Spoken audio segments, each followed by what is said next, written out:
Hey everyone, welcome to Say It. Hey everyone, welcome to Say It. Hey everyone, welcome to Say It. Hey everyone, welcome to Say It. Okay, picture this. It's almost midnight, you're in bed, the room is dark, and you're exhausted. But there's this little voice in your head saying, you didn't practice English today, not even once.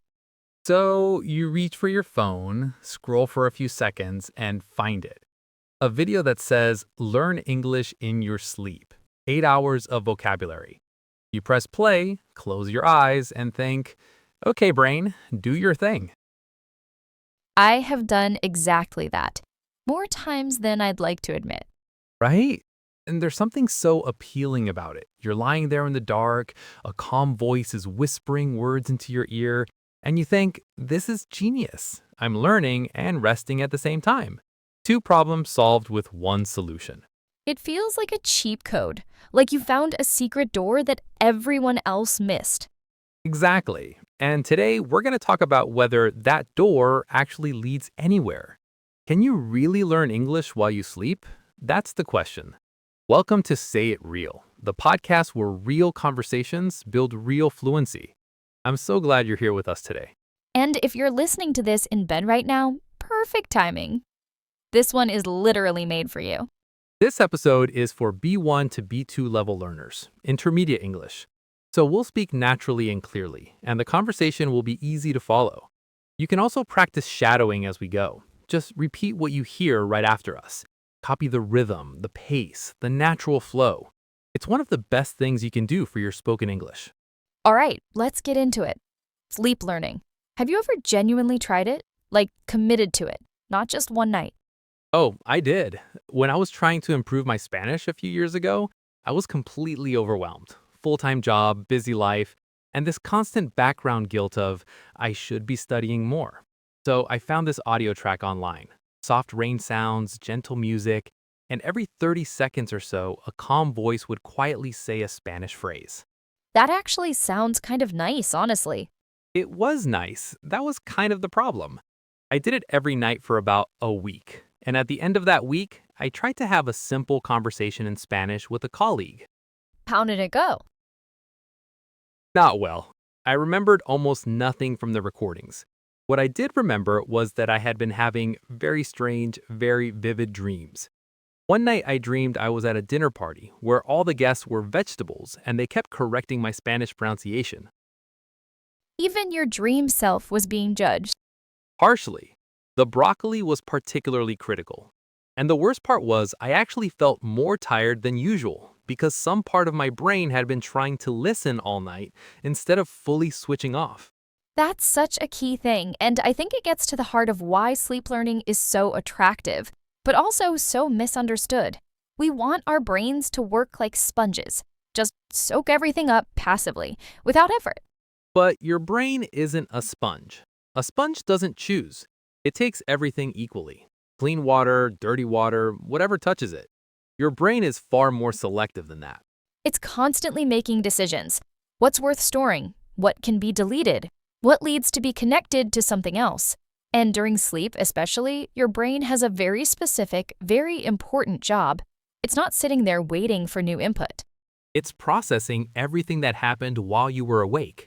Scientists call this consolidation. It's the process of taking what you learned during the day and making it stick. Your brain is literally strengthening memories while you sleep, moving things from short-term storage into long-term memory. But here's the crucial part. It can only work with what was already there. So if I hear a brand new word for the very first time while I'm asleep, Your brain has nothing to anchor it to. There's no memory to consolidate. It's like asking someone to edit a document that was never written. The file doesn't exist. that's such a clear way to put it. And I think context is the missing piece that people don't think about enough. When you're awake and you encounter a new word, your brain immediately starts connecting it to things. The situation you were in, the emotion you felt, maybe a visual image, maybe a story. All of those connections are what make the word memorable. In your sleep, there's none of that. There's just sounds moving through your ears. No situation, no emotion, no story, just data. And we're not built to learn from raw data. We're built to learn from experience, from things that happen to us, from moments that leave some kind of mark. Which is actually why mistakes are such powerful teachers, because they come loaded with feeling. Oh, completely. I have a great example of this. I was once trying to write a quick message to a friend about how excited I was for dessert after dinner. You know, the sweet food you eat at the end of a meal. And I wrote desert, Desert, the dry, sandy place with camels. Oh no. No. She replied immediately, I hope you enjoy the sand. And I felt that familiar mix of embarrassment and amusement that just burned it into my brain permanently. I have never confused those two words since, not once, because the memory has emotion attached to it. You can't get that from a recording playing softly while you're unconscious, because you're not there. Your conscious self, the part that feels embarrassed, that laughs, that makes connections, that part is completely offline. So the learning that people hope is happening during sleep, it just isn't, at least in the way they imagine. Not in the way those videos promise, no. But, and this is important, sleep itself is not the enemy of learning. Sleep is actually one of the most powerful learning tools we have. We just misunderstand this role. Say more about that. Okay, so think about physical exercise. When you go to the gym and lift weights, what's actually happening in your muscles? You're creating tiny tears in the muscle fibers, microscopic damage. And that sounds alarming, but it's completely necessary. Because when you rest afterwards, especially when you sleep, your body repairs those tears, and it builds the muscle back a little bit stronger than it was before. The growth doesn't happen in the gym, it happens during rest. And language learning is the same process? Identical. When you study English, when you push yourself to understand a difficult sentence, try to use a new word, work through a grammar point that confuses you, you're creating those tiny mental tears. The effort, the struggle, the reaching for something just beyond what's comfortable. That's the workout. And then when you sleep, your brain repairs and strengthens. The things you worked on during the day get filed away properly, connected to other things you know, made more accessible for tomorrow. So sleep isn't a break from learning, it's the second half of learning.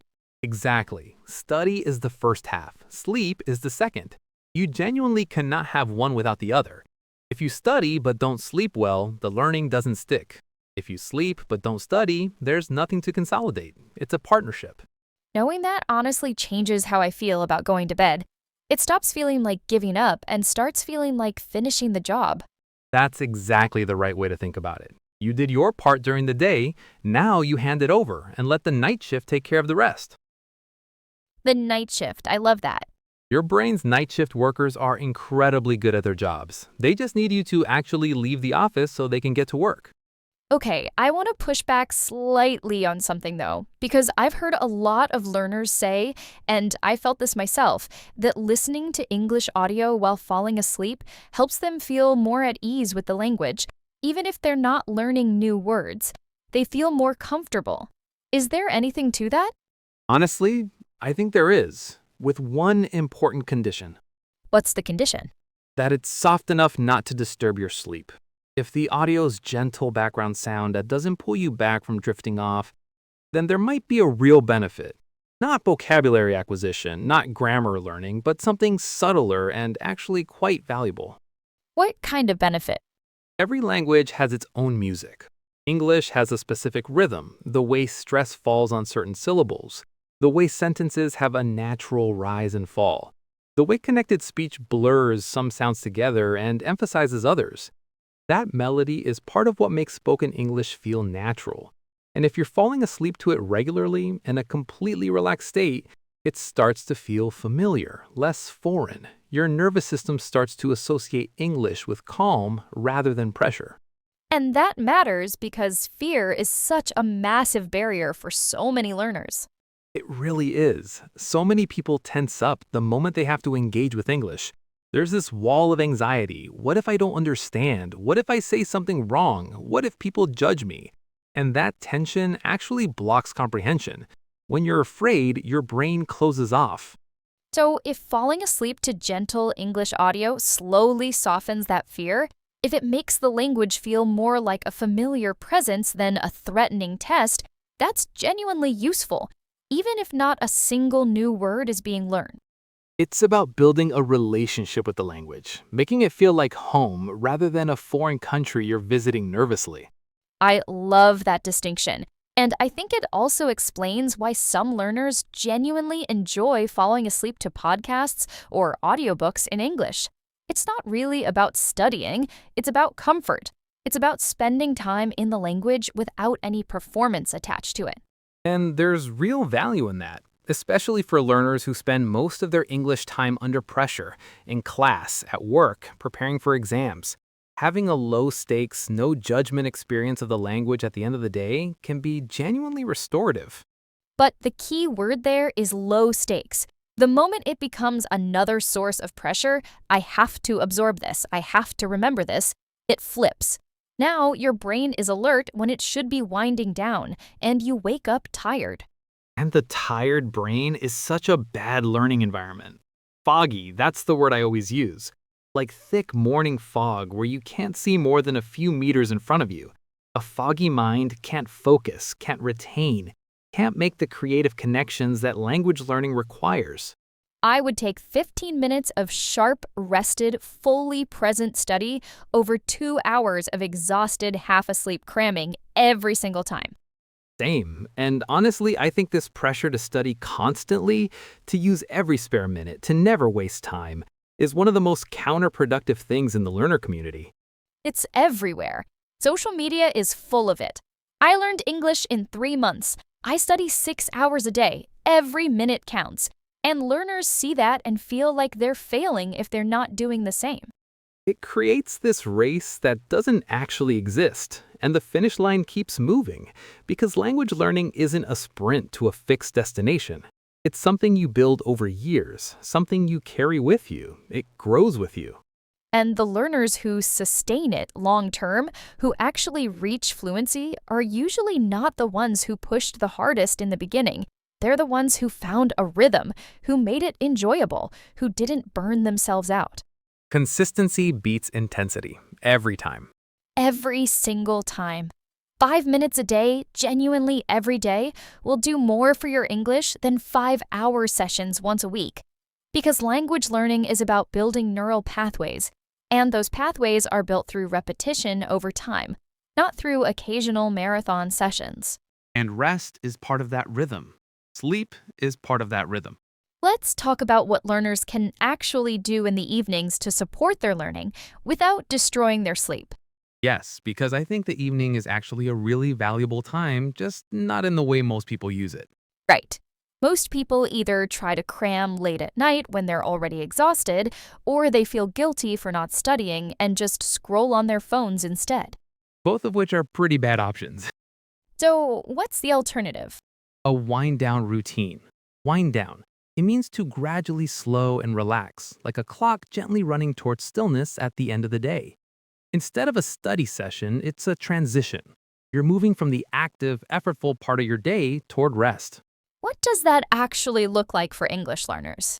So maybe you spend 10 or 15 minutes reading something in English, something genuinely enjoyable, not a textbook, a simple novel, a short story, a blog post about something you're interested in. Not to study, not to highlight vocabulary, just to be in the language. Just reading for pleasure. Which is actually one of the most underrated language learning activities. Because when you're reading for pleasure, your defenses are down. You're not performing, you're just following the story. And words and phrases slip in quietly, without you even noticing. That's how a lot of native speakers acquired rich vocabulary, not from studying, but from reading things they loved. And then? Then you close the book or the phone. Maybe you put on something soft in English, a calm podcast, a gentle audiobook while you're brushing your teeth or getting into bed. And then you turn it off, lights off, phone face down, eyes closed. That last step is where people struggle. It is, because we've trained ourselves to fill every quiet moment with input. Silence has started to feel uncomfortable, unproductive, like you're missing something. But silence is where your brain does its deepest work. All you gave it the day, all those words, structures, conversations, sounds, they need quiet to settle properly, to be organized, to be stored in the right places. Think of it like shaking a snow globe. Everything is swirling around inside. Beautiful, but chaotic. You have to set it down and leave it still for the snow to settle to the bottom. That's settling, that's consolidation, and you can't rush it. So, putting the phone down, turning off the audio, letting the room go quiet, that's not laziness. That's giving your brain the conditions it needs to finish the job. I want to talk about something that I think is really important and doesn't get discussed enough in language learning communities: the guilt. Oh, yes. The guilt that learners carry, this constant feeling of, I should be doing more. I didn't study enough today. I'm falling behind. And it gets heaviest at night when the day is over and it feels too late to fix it. I've had so many learners tell me they feel like bad students for going to sleep, like choosing rest is somehow a failure. And it breaks my heart a little. Because they're not bad students, they're tired humans. And tired humans need sleep. That is not optional, that is biology. And here's the thing, the guilt itself is counterproductive. When you go to bed feeling anxious and guilty, your sleep quality actually suffers. You sleep more lightly, you wake up more. Your brain doesn't go as deep into the restorative stages of sleep where consolidation happens most effectively. So the guilt about not studying enough actually reduces how much of your studying sticks. It's a double loss. Which means one of the most genuinely productive things a learner can do is let go. To let go, to release something, to stop holding it tightly. To let go of the day. Let go of the words you didn't learn yet. Let go of the grammar you still find confusing.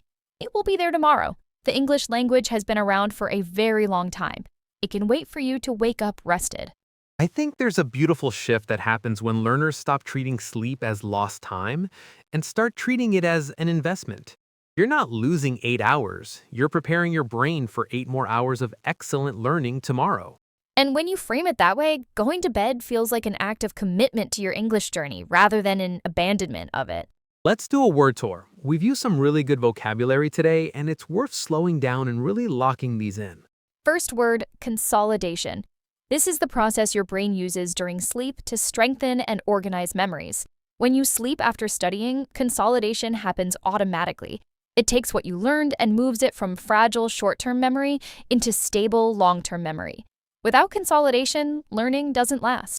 Context. Context means the circumstances or surroundings that give something meaning. A word without context is just a sound. You understand language deeply when you encounter it in context, in a real sentence, a real situation, a real conversation. That's why reading and listening to real English is so much more effective than studying word lists. Foggy. We use foggy to describe a mind that can't think clearly, usually because of tiredness. It comes from the weather word fog, that thick white mist that makes it impossible to see far ahead. A foggy brain struggles to focus, to retain information, and to make connections, always a sign that rest is needed. Wind down. A phrasal verb that means to gradually relax and slow down, especially at the end of the day. To wind down before bed means to ease your mind into a quieter state. I wind down by reading for a few minutes and making a cup of herbal tea. It helps me transition from busy to still. Consolidate. The verb form of consolidation. To consolidate means to strengthen, to make stable, to bring things together into something solid. Sleep helps consolidate the language you practice during the day. Regular review consolidates vocabulary over time. Absorb. To take something in fully and deeply, the way a sponge takes in water or the way soil absorbs rain. We absorb language best when we are engaged, present, and emotionally connected to what we're experiencing. Children absorb their first language effortlessly because they are completely immersed in it. Productive, producing real results or value. We tend to think of productivity as constant activity, but rest is also productive. It just works differently.